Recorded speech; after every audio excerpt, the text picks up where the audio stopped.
Cheers to everyone for watching. My name is Mitchell of the Stereo Picture Society, and today I'm going to be doing a review of the new Rae Jepsen album called Dedicated. This is the fourth full-length studio album from Vancouver, BC pop icon, past Canadian Idol runner-up, Rae Jepsen. Everyone in the entire world will know Rae as the co-writer and singer of one of the decade's biggest hits, Call Me Maybe. People all around the world will think of Call Me Maybe as a classic, and I think that's amazing that it came from a Canadian star. But Call Me Maybe is one of the only songs that people know Rae Jepsen for. There were a couple of songs off of her last album, Emotion, that stuck with me as well, such as I Really Like You and Run Away With Me. And most of the songs coming off of the album Emotion saw Rae going into more of the synth-pop territory, exploring a lot more retro pop sounds. And we see more of that coming from this album Dedicated, even though it's been 4 years since the release of Emotion. Rae continues to cite many 80s icons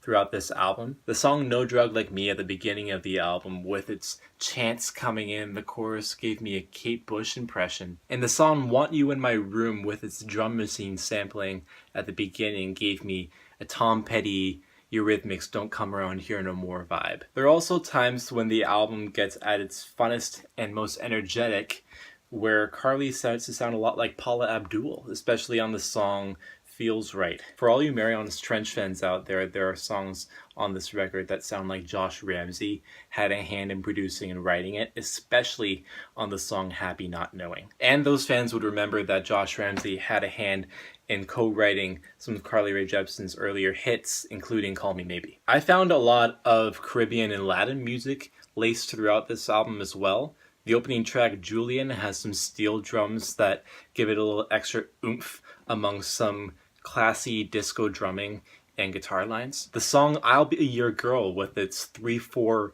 drumming pattern and horns that just dub throughout the verses, were catchy. I also felt that on the songs the verses were a little weak, but the chorus came in really strong, and that seems to be a trend for some of the songs that make the album bloat in comparison to its bangers. I also felt that way for songs such as The Sound and Right Words Wrong Time. The piano songs on this album hit pretty hard for me, especially the song Everything He Needs. I really love the chorus that he needs me, he needs me, he needs me, he needs me, he needs me, he needs me. I got everything he needs. I love how the bass actually comes in on the 3-note during that song too. It was just a little bit of wit that I found in that production that made me enjoy the track a little bit more. Going back to that Caribbean theme, I thought a song off the tail end of the album called For Sure was kind of nice. It was light as well.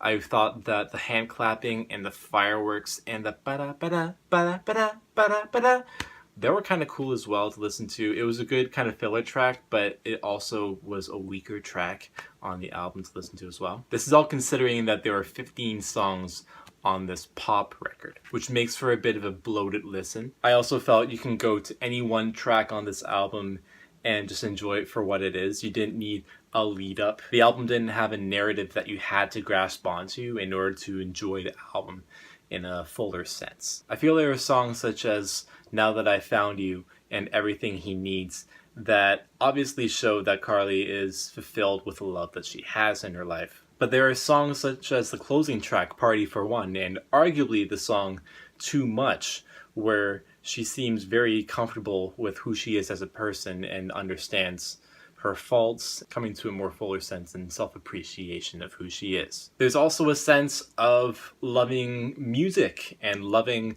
the audience that she has on the song Real Love, where it seems like she's in on the joke and realizes that she's been looking for love this whole time, but that she can find a sense of love or fulfillment just from having the crowd around her participate and love her music. I love how the album art on this makes a direct reference to the lyrics in the chorus in Party for One, when she says that I'll just be dancing with myself, making love to myself, being back on my beat. And in an interesting way, the song Party for One feels like it overflows with emotion and self-pride. It almost feels kind of sad for me as well, because she's been making this way through this album and arguably throughout her career, trying to find love in some sense, when in reality it's a search to love oneself. I thought Dedicated was pretty good. I can go to any one of these tracks and enjoy it for what it is. There wasn't a track on here that I didn't like. I love the fusion of modern pop aesthetics combined with really cool things that we heard from the 80s and 90s. Considering that it's been 4 years since her last album, I can only hope that for her next release there's a lot of time for her to experiment in maybe some new genres. I feel like if she made another Emotion or another Dedicated for her next album, then it would probably be less interesting of a listen. But I'll continue to enjoy songs off of this album for the rest of the year. I'm definitely feeling a decent 7 on this album. Let me know if you like my thoughts on the album. Share it with your friends if you are a music geek like I am. And feel free to subscribe because that's pretty cool too. I'll see you in the next video. Hope you're all having a good time out there. All right, later.